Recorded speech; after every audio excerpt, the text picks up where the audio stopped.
이라는 제목으로 말씀을 나누겠습니다. 보통 대통령의 그 임기 말년에는 레임덕 현상이 일어나서 대통령의 권위가 떨어지고 국정 수행에 많은 차질이 빚어지기가 쉽습니다. 그런데 미국의 오바마 대통령은 임기 말 지지율이 놀랍게도 56%로 나왔고, 이것은 임기 초에 받았던 그 지지보다 더 높은 수치라고 합니다.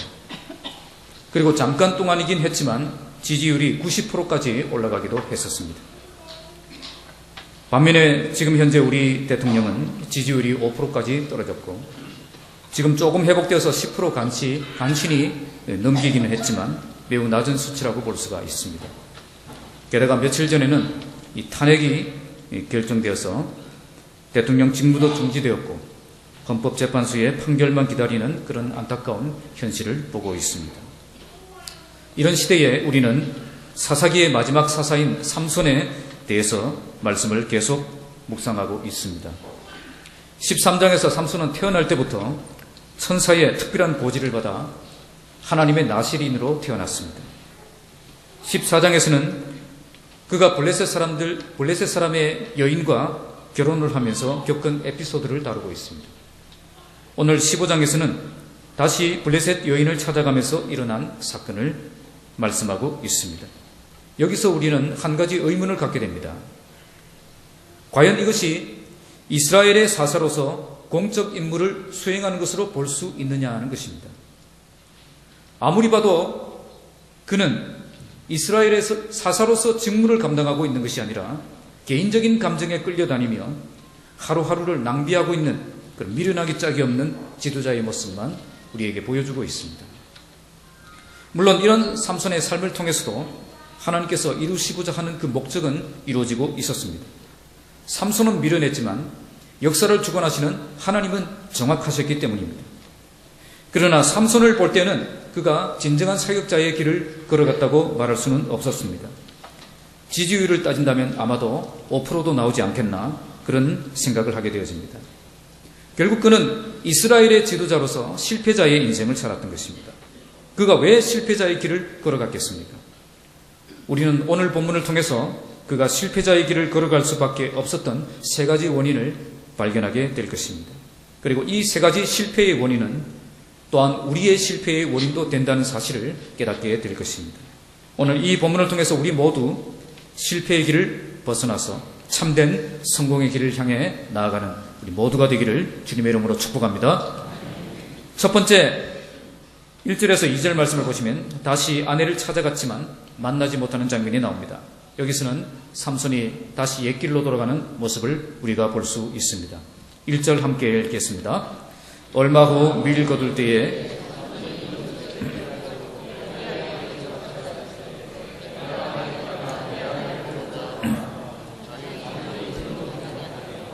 본문의 얼마 후라는 그 표현을 히브리어로 볼 때는 하루 이틀이 지난 것이 아닌 몇 달이 지난 것을 의미합니다. 이처럼 오랜 기간이 지난 후에 삼손에게 제정신이 돌아왔다는 것입니다. 몇 달이 지난 후에 아무 일도 없었다는 듯이 첫날 밤을 보내기 위해서 장미꽃 한 송이 들고 다시 돌아온 것입니다. 여성 여러분, 이런 남편은 굉장히 위험한 남편입니다. 집을 나간 지 몇 달이 되었어야 제정신이 돌아오는 그런 남편은 아주 위험한 남편입니다. 저도 살아보니까 성령 충만도 부부싸움은 막을 수 없다는 것을 알게 되었습니다.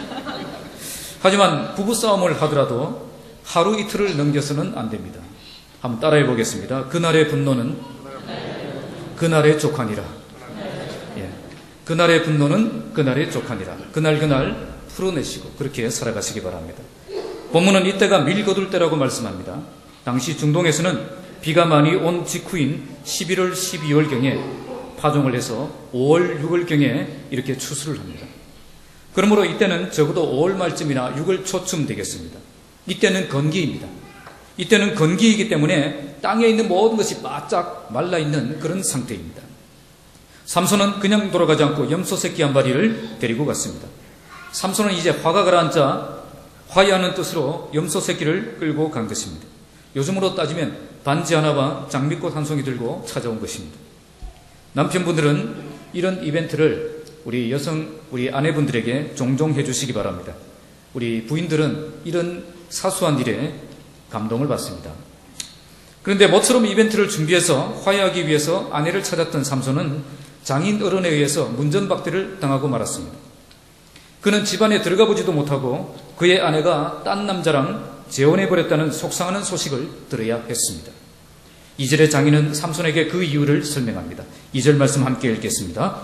이르되 내가 그를 심히 미워하는 줄 알고 그를 내 친구에게 주었노라. 그의 동생이 그보다 더 아름답지 아니하냐. 청하노니 너는 그를 대신하여 동생을 아내로 맞이하라 하니. 내가 그를 심히 미워하는 줄 알고, 이 말의 원문은 네가 참으로 내가 그를 미워하는 줄 알았다 하는 그런 뜻입니다. 삼손이 결혼식 때부터 아무 말 없이 몇 달 동안이나 집을 나가버린 그런 모습을 보고 참으로 그는 신부를 미워하는 줄 알았다는 뜻입니다. 여기에 미워한다는 말은 법률적인 동사입니다. 이것은 사사기 14장 16절에서 삼손의 아내가 삼손에게 투정하며 말했던 당신이 나를 미워한다 하는 그런 말과는 차원이 다른 단어입니다. 이것은 이혼의 사유가 충분히 되는 공식적인 표현입니다. 그러므로 내가 미워한다는 이 표현은 내가 이혼한 줄로 여겼다는 그런 뜻입니다. 그래서 그를 내 친구에게 주었노라 그렇게 말합니다. 여기서 장인의 실수가 무엇이겠습니까? 그는 결혼과 이혼의 문제를 결코 심각하게 생각하지 않았다는 것입니다. 만약 그가 결혼에 대해서 신중한 자세를 가지고 있었다면 정말 삼손이 그의 아내를 버린 것인지 그것을 먼저 파악했어야 했습니다. 삼손의 집과는 불과 6.5km 정도밖에 떨어지지 않는 거리였기 때문에 충분히 가능했습니다. 삼손이 왜 그처럼 화가 나서 떠나버렸는지, 돌아올 생각은 없는지, 앞으로 어떻게 하면 좋게 해결될 수 있는지 전혀 파악하고 해결하려고자 하지 않았다는 사실입니다. 결국 이 장인의 실수는 커뮤니케이션의 실수였습니다. 오늘날도 이런 커뮤니케이션의 실패 때문에 작은 문제가 큰 문제로 확산되는 경우가 많습니다. 결혼에 대해서 신중하게 생각하지 않는 그의 모습은 삼손을 달래기 위해서 그의 동생을 제안하는 그 모습에서도 또한 드러납니다. 그의 동생이 그보다 더 아름답지 아니하냐.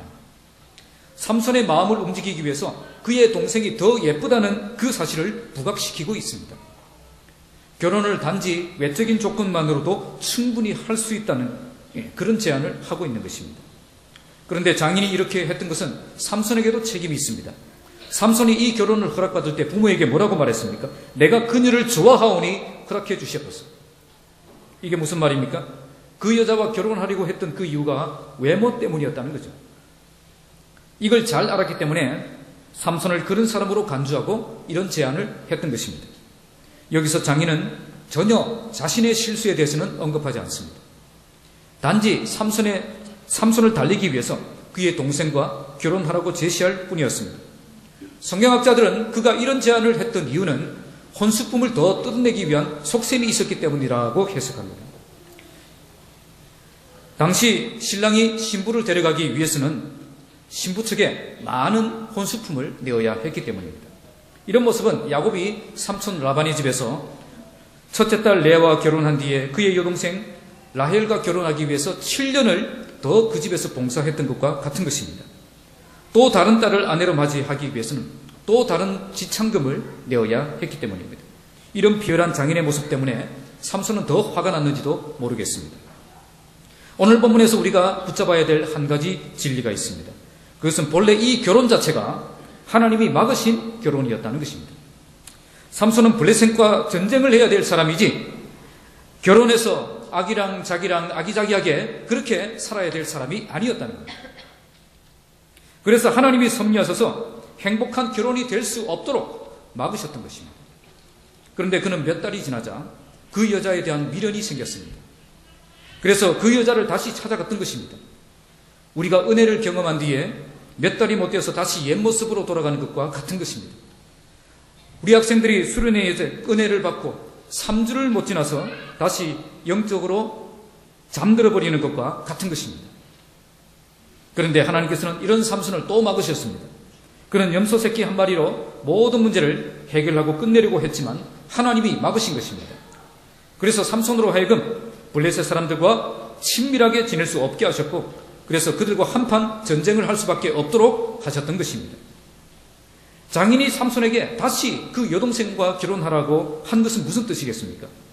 하나님의 나시린으로 하여금 하나님이 막으신 결혼을 한 번 더 하라고 부추기는 것입니다. 이처럼 세상은 끊임없이 하나님의 사람으로 하여금 하나님이 원하시는 삶을 살지 못하도록 다시 옛길로 돌아가 더 심하게 타락하도록 부추기고 있다는 것입니다. 계속 이런 식으로 살아야 된다고 우리를 끌어당긴다는 것입니다. 우리는 이런 세상을 살면서 정말 정신 차리고 살아야 됩니다. 항상 이것이 세상이 원하는 일인가, 하나님이 원하시는 일인가를 잘 분별하고 하나님의 뜻을 쫓아서 살아가는 삶을 살아야 되는 것입니다.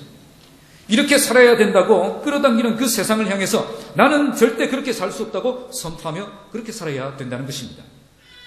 오늘 삼손이 실패의 길로 접어든 이유는 다시 옛길로 돌아갔기 때문이었습니다. 하나님이 막으신 그 결혼에 미련이 생겨서 다시 돌아가는 바람에 큰 문제가 발생하게 된 것입니다.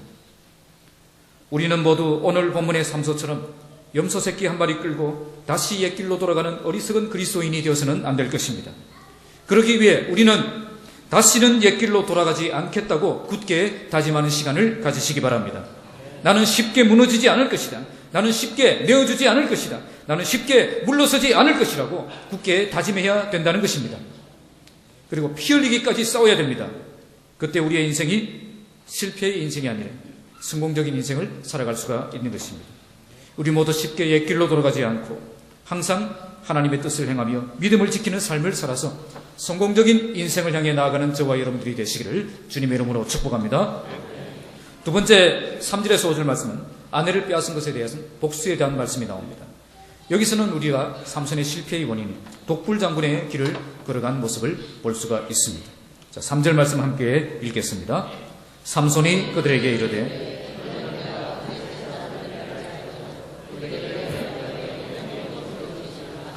삼손은 이렇게 말합니다. 이번은 내가 블레셋 사람들을 해칠지라도 그들에 대하여 내게 허물이 없을 것이다. 히브리어 원문에는 내가 라는 말이 반복되어서 아주 강조가 되어 있습니다. 내가 이렇게 할지라도 나는 도덕적으로 정당하고 결백하다는 것입니다. 이미 삼손은 그 여자를 위해서 많은 지참금을 내었고 결혼식도 마쳤기 때문에 아직까지는 분명히 그 여자의 남편이었습니다. 그런데 왜 삼손은 장인과 그 가족들에게 보복하지 않고 블레셋 사람들에게 하위했겠습니까? 바로 자기에게 이런 모욕을 준 것은 개인적인 모욕이 아닌 민족적인 모욕으로 간주했기 때문이었습니다. 당시 블레셋 땅에 지배를 받고 있었기 때문에 개인 감정이 민족적인 감정으로 발전하게 되었던 것입니다. 그런데 왜 이처럼 개인 감정이 민족적인 감정으로 발전하게 되었겠습니까? 그것은 하나님께서 그의 마음을 그렇게 움직이셨기 때문에 이런 일이 일어난 것입니다. 하나님께서 그의 마음을 움직이셔서 이스라엘의 사서로서 블레셋과 전쟁을 하도록 부추긴 것입니다. 그래서 자기도 모르게 개인 감정을 민족 감정으로 발전시켜서 블레셋 사람들에게 이런 엄청난 도전을 하게 되었던 것입니다. 자, 4절 말씀 함께 읽겠습니다. 삼손이 가서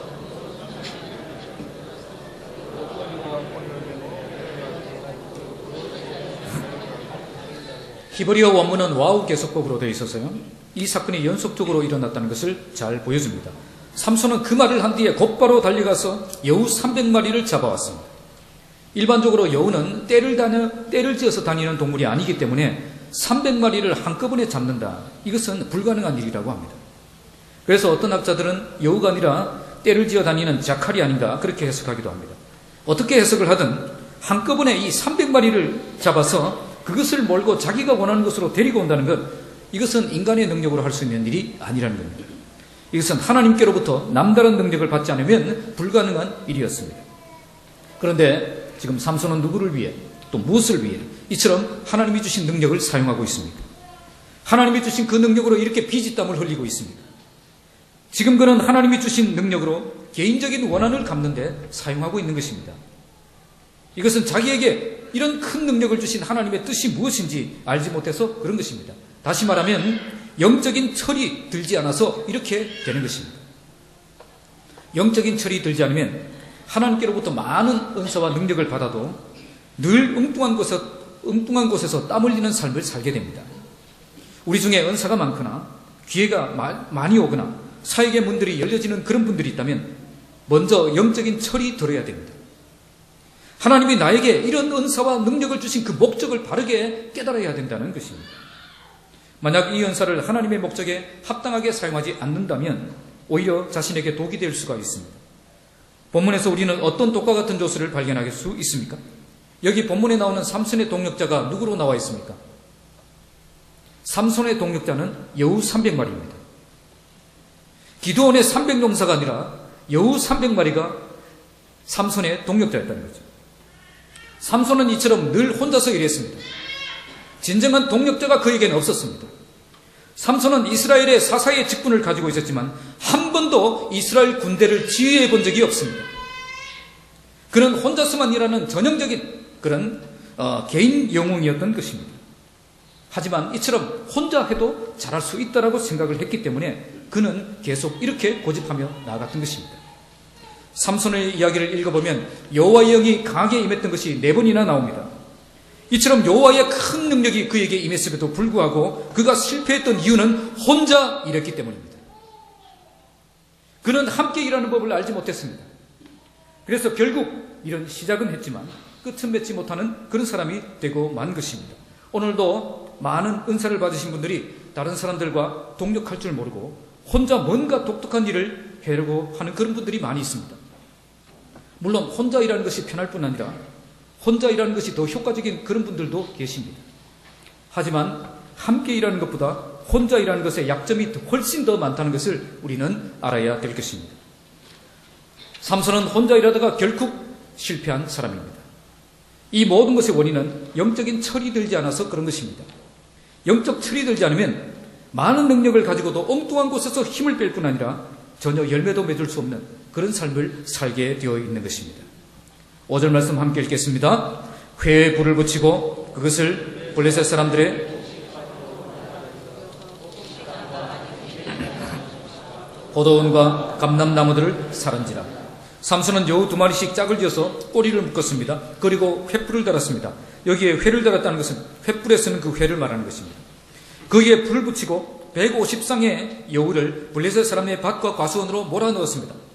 꼬리에 불이 붙으니까 여우는 불 때문에 필사적으로 달리기 시작했고요. 그 덕분에 모든 밭과 과수원은 불타버리고 말았습니다. 이 장면을 영화로 만든다면 어떤 장면이 되겠습니까? 마을 사람들이 밭에 불이 난 것도 알지 못하고 있었던 것으로 봐서 이것은 밤에 일어난 사건이라고 볼 수 있습니다. 깜깜한 밤에 300마리의 여우가 150개의 횃불을 달고 밭을 향해 달리는 장면을 한번 상상을 해보시기 바랍니다. 얼마나 끝내주겠습니까?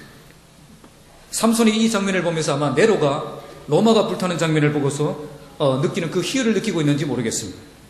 저는 삼손이 이런 행동을 할 때마다 사이코패스 테스트를 한번 해봤으면 좋겠다, 그런 생각을 해보게 됩니다. 과연 몇 점이나 나올까? 유영철이 38점, 강우순이 27점인데 삼손은 아마도 50점이 넘지 않겠나, 저는 그런 생각을 들었습니다. 이 본래 여우들이 태운 것은 곡식당과 아직 배지 않은 곡식과 포도원과 감람나무들이었습니다. 곡식단이란 이미 추수해서 이렇게 쌓아놓은 곡식을 말하고요. 그리고 아직 밭에 추수하지 않은 그런 곡식들이 있다는 것은 지금 추수하는 도중에 있다는 것을 알 수가 있습니다. 삼손 한 사람 때문에 이 추수의 기쁨이 다 날아간 것입니다. 우리말 성경에는 잘 나타나 있지 않지만 원문에는, 히브리어 구문에는 뭐뭇에서 뭐뭇까지 이렇게 뜻의 그런 구문으로 되어 있습니다. 그래서 이 뜻은 모조리 남김없이 그런 뜻입니다. 그래서 당시 서쪽 평야지대에, 여러분들이 볼 땐 이쪽이 서쪽이죠. 서쪽 평야지대에 이 농경사회를 이루고 있었던 블레셋 사람들의 모든 경제 기반을 완전히 초토화시켜버렸다는 것을 알 수가 있습니다. 당시 블레셋 사회에서는 이 밭과 포도원을 사르는 것을 아주 극악한 행위로 간주했습니다. 블레셋 사람들이 섬기던 다곤이라는 신은 그 곡물의 신이었습니다. 곡식과 밭을 불태우는 것은 이 다곤 신에 대한 도전이고, 또한 농경사회였던 블레셋 사람들의 경제 기반을 파괴하는 행위였습니다. 이것은 마치 서울 시내에 핵폭탄을 터뜨려서 다시는 도저히 재건될 수 없도록 만든 것과 똑같은 사건이었습니다. 다시 더 이상 일어설 수 없도록 그들의 경제 기반을 완전히 무너뜨린 것입니다. 그러니까 삼손이 블레셋 사람들의 밭을 다 태워버린 것은 그들의 신 다곤을 모욕한 사건이었고 나라 경제를 완전히 파괴한 그런 사건이 된 것입니다. 그런데 오늘 본문에 사른지라라는 이 말의 히브리어 단어는 일반적으로 불태운다라는 사라트라는 말을 쓰지 않고 하나님의 심판을 의미하는 빠르라는 단어를 쓰고 있습니다. 그냥 불태운 게 아니라 심판의 불이 임했다는 것이죠. 삼손의 개인적인 그런 감정에 의한 복수였지만 이것을 통해서 하나님께서는 이 블레셋 땅을 심판하고 계셨다는 것을 잘 보여줍니다. 비록 삼손에게 허물이 있었어도 하나님께서는 그것을 섭리하셔서 당신의 뜻을 이루고 계셨던 것입니다. 본문을 우리에게 적용하면 어떻게 적용할 수 있겠습니까? 우리는 동력할 줄 아는 사람이 되어야 한다는 것입니다. 삼손처럼 독불장군이 되어서는 안 됩니다. 지금까지 사역을 하면서 혼자 일하면 잘하시는 분들인데 함께 일하면 굉장히 어려워하고 문제가 발생하는 분들이 많이 있는 것을 보았습니다. 함께 일하는 것이 힘드니까 결국 혼자 일합니다. 그런데 문제는 이처럼 혼자 일하다가 결국 지쳐버린다는 것입니다. 왜 교회 안에 이런 분들이 있겠습니까? 그것은 함께 일하는 훈련이 되지 않아서 그런 것입니다. 함께 일하는 일꾼이 되기 위해서는 함께 일하는 훈련을 받아야 되는 것입니다. 제가 중고등부 사역을 할 때에 팀 사역을 도입했습니다. 팀을 나누고 학생들의 그 팀을 지원해서 그리고 거기에 편입시켰습니다.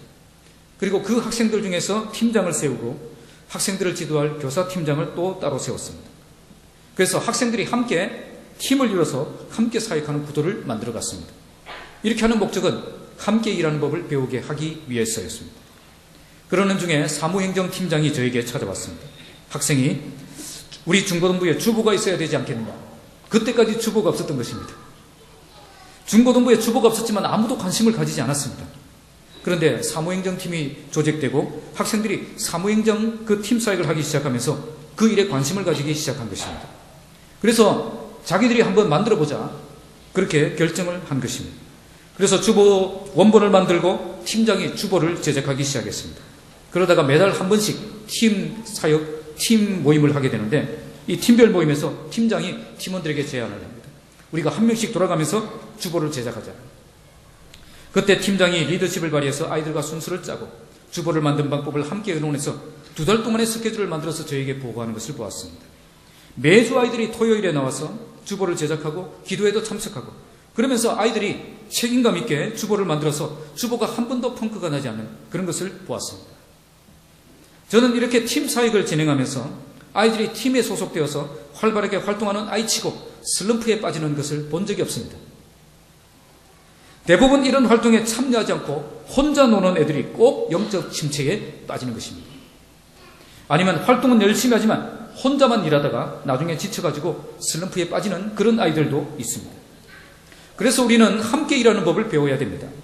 교회가 주력하여 나아가는 그 사역에는 내가 반드시 동참하고 함께 사역한다는 그런 마인드를 가지고 있어야 된다는 것입니다. 목장 모임을 한다면 목장 모임에 열심히 참석하고 또 일꾼이 필요하다면 기꺼이 일꾼에 지원하고 중요한 사역이 시작된다고 하면 힘들어도 함께 땀 흘릴 줄 아는 그런 사람이 되어야 된다는 것입니다. 그때 우리는 실패하지 않습니다.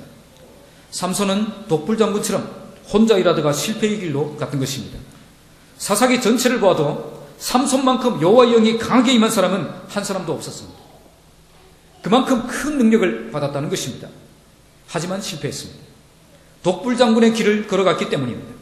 신앙생활에 독불장군은 없습니다. 혼자만 빠지든지 아니면 혼자만 일하든지 이렇게 사는 사람은 반드시 문제가 되게 되어 있습니다. 빌립보서 2장 1절에서 2절 말씀, 그리스도 안에 무슨 권면이나 사랑에 무슨 위로나 성령에 무슨 교제나 긍휼이나 자비가 있거든 마음을 같이하여 같은 사랑을 가지고 뜻을 합하며 한 마음을 품으라고 말씀하고 있습니다. 오늘 저와 여러분들이 함께 일하는 법을 배워서 함께 한 몸 공동체를 이루고 함께 주의 사역을 멋지게 감당하는 진정한 동력자들이 다 되시기를 주님의 이름으로 축복합니다. 마지막 세 번째 6절에서 8절은 아내를 죽인 것에 대한 복수하는 장면이 나옵니다. 여기서는 하나님께로 피하지 못하는 그런 삼손의 모습을 볼 수가 있습니다. 6절 말씀 함께 읽겠습니다. 블레셋 사람들이 이르되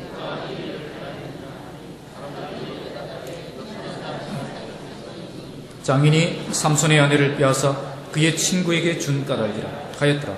블레셋 사람들이 올라가서 그 여인과 그의 아버지를 불살하더라. 블레셋 사람들은 이런 일은 전에도 들어보지도 못했고 상상하지도 못했던 그런 황당한 범죄였습니다.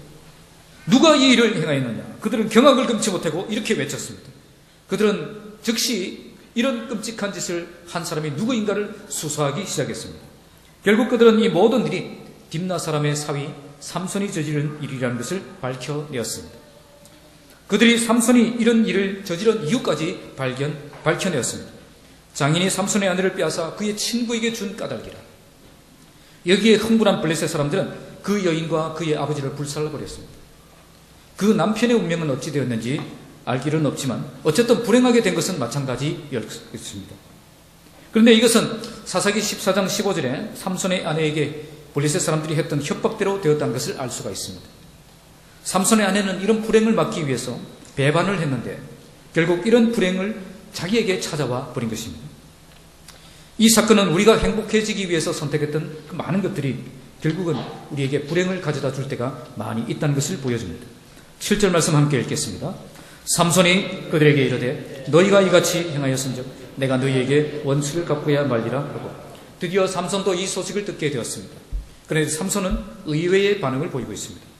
삼손은 그의 장인에 대한 분노, 이 분노 때문에 그 일을 저지른 것인데 그런데 정작 그의 장인과 그의 아내가 아주 잔인하게 이렇게 죽임을 당했다는 소식을 듣자 그는 만족한 것이 아니라 도리어 큰 복수심에 불타오르게 됩니다.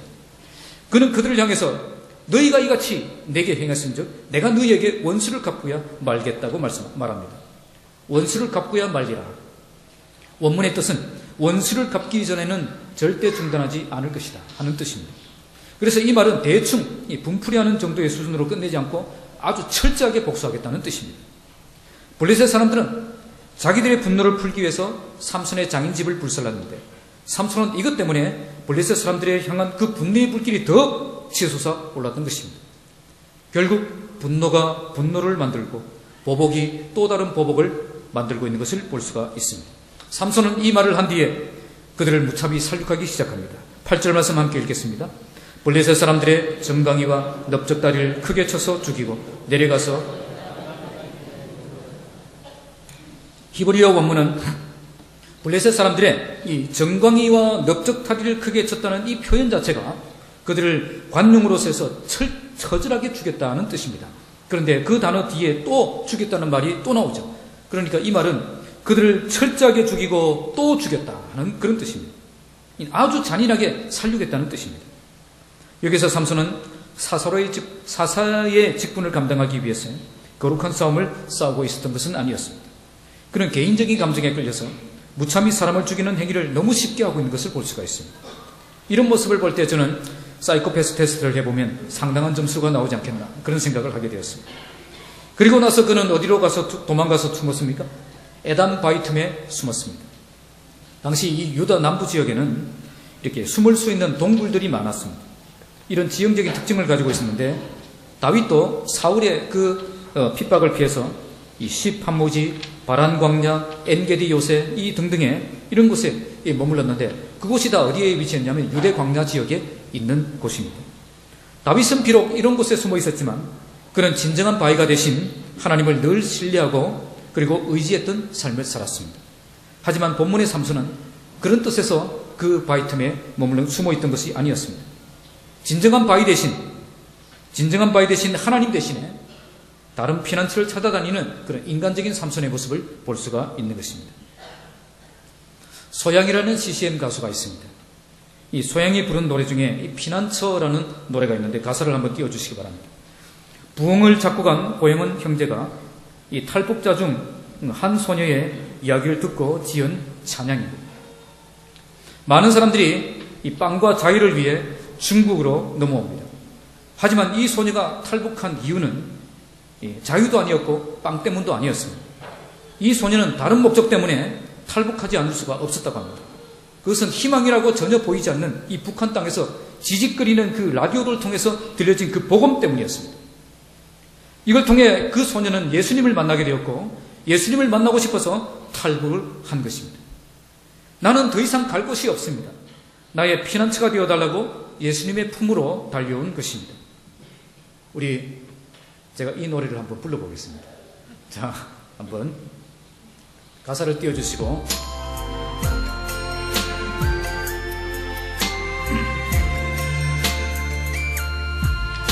소양의 목소리가 아니라서 죄송합니다.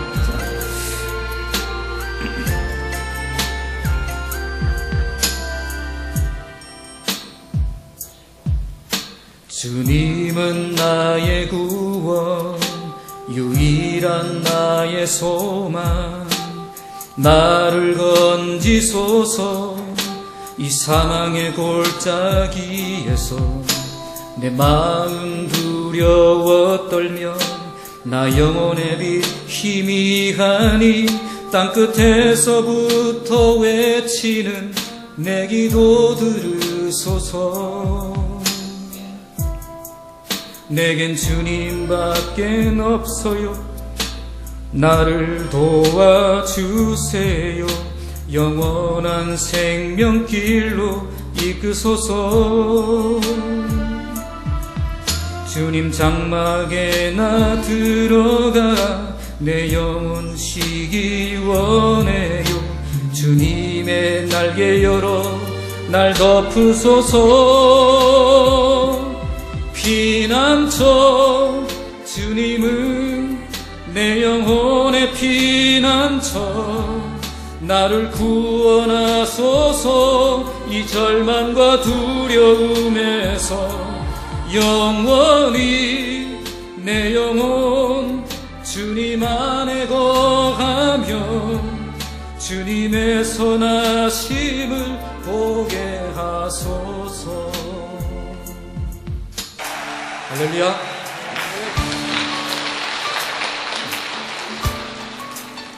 이 박수 소리는 제가 음악에 안 넣었는데 어제 박수 소리가 그냥 이어서 나는 거였어요.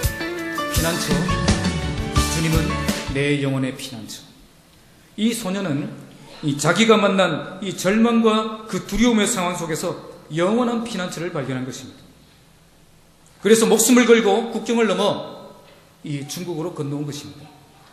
피난처 되시는 그 주님을 만나는 것은 이처럼 생사가 걸린 그런 중요한 문제라는 것을 우리에게 이 소녀는 가르쳐주고 있습니다.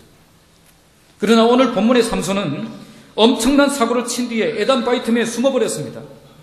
진정한 바위가 되시고 진정한 피난처가 되시는 여호와께로 돌아가지 않고 에단 바이틈에 숨어버렸습니다.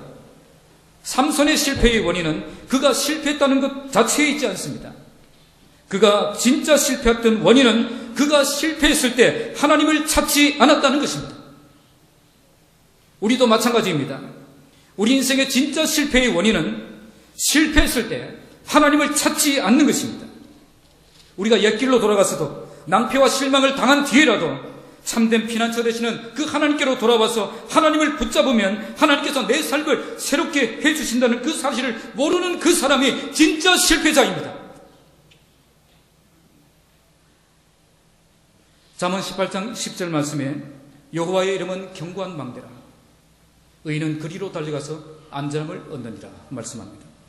예레미야 29장 12절 13절 말씀에 너희가 내게 부르짖으며 내게 와서 기도하면 내가 그 기도를 들을 것이요 너희가 온 마음으로 나를 구하면 나를 찾을 것이요 나를 만날 것이라.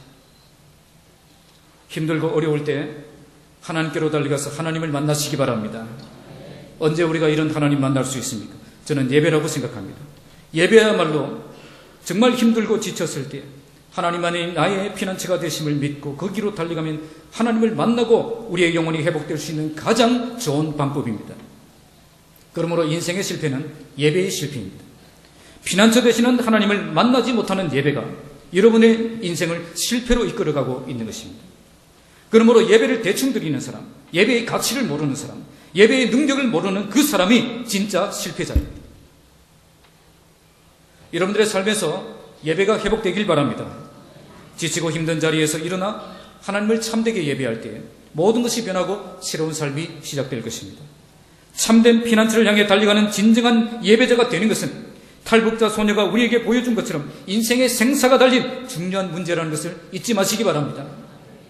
우리 교회 연변목장에서 기도 후원하고 계시는 북한 사역을 하고 계시는 선교사님이 계십니다. 이분의 보고에 의하면 예전에는 북한에서 지하교회 리더들을 공개 처형할 때 다른 제목을 붙여서 처형했습니다. 종교 탄압에 대한 국제적인 그런 비판을, 그런 시각을 고려해서 이렇게 했던 것입니다. 하지만 지금은 노골적으로 지하교회 리더들을 반동분자로 몰고 그렇게 공개 처형을 하고 있습니다. 그럼에도 불구하고 교회는 계속 세워지고 있고 성도는 계속 늘어나고 있고 예배는 계속 끊임없이 드려지고 있습니다. 그게 북한 땅입니다. 제가 볼 때 남한에서 예배는 더 많이 드리고 있지만 진정한 예배는 북한에서 더 많이 드려지고 있다고 생각하고 있습니다. 하나님께서 누구의 예배를 더 기쁘게 받고 계시겠습니까? 선교사님께서는 하나님께서 얼마만큼의 순교자의 피를 더 흘리신 후에 북한을 회복시키실지 모르지만 전능하신 하나님께서 반드시 북한을 회복시킬 날이 올 것이라고 말씀하셨습니다. 목숨을 걸고 예배하는 하나님의 백성이 그 땅에 있기 때문입니다. 순교를 각오하고 예배하기 위해서 모이는 하나님의 백성들이 그 땅에 있기 때문입니다. 여러분, 예배에 목숨을 거시기 바랍니다. 예배하는 가운데 피난처 되시는 하나님을 만나시기 바랍니다. 정말 힘들고 어려울 때 하나님만이 나의 참된 피난처가 되심을 믿고 거기로 달려가는 갈급한 예배자가 되시기 바랍니다. 그때 하나님께서는 여러분들의 영혼을 소생시켜 주시고 그분의 이름을 위하여 의의 길로 인도하시는 그 하나님을 만나게 하실 것입니다. 말씀을 맺겠습니다. 오늘 본문은 삼손이 왜 실패의 길로 갈 수밖에 없었는가를 세 가지로 보여줍니다. 그는 너무 쉽게 옛길로 돌아가 타협해버리는 사람이었습니다. 또 많은 능력이 있었지만 혼자만 일하는 독불장군의 길을 걸어갔습니다. 마지막으로 힘들고 지칠 때 참된 피난처가 되시는 하나님께로 나아갈 줄 모르는 사람이었기 때문이었습니다. 이것은 오늘 우리의 실패의 원인과도 같습니다. 나는 정말 이전에 행하던 악한 일과 추하고 들어온 모든 것을 온전히 버렸습니까? 나는 정말 하나님이 주신 은사와 능력으로 한몸 공동체를 이루는 일에 적극 협력하고 있습니까? 나는 정말 힘들고 어려울 때 하나님만 나의 참된 피난처가 되심을 믿고 거기로 달려가는 갈급한 예배자의 삶을 살고 있습니까? 그렇지 않다면 내가 아무리 유능하고 내가 아무리 잘 훈련받고 내가 아무리 신앙생활 오래 했어도 삼손처럼 실패자의 길을 걷고 있는 것입니다. 여러분, 옛길을 떠나십시오. 함께 일할 줄 아는 사람이 되십시오. 참된 피난처를 향해 달려가는 진정한 예배자가 되십시오. 바로 이것이 오늘 우리가 실패의 길을 걷지 않고 성공을 향해 달려가는 그런 진정한 성공의 길이 될 것입니다. 여러분 모두가 실패자가 되지 않고 성공의 길을 달려가는 신실한 믿음의 사람들이 다 되시기를 주님의 이름으로 축복합니다. 우리 말씀을 생각하면서 우리가 함께 기도하겠습니다.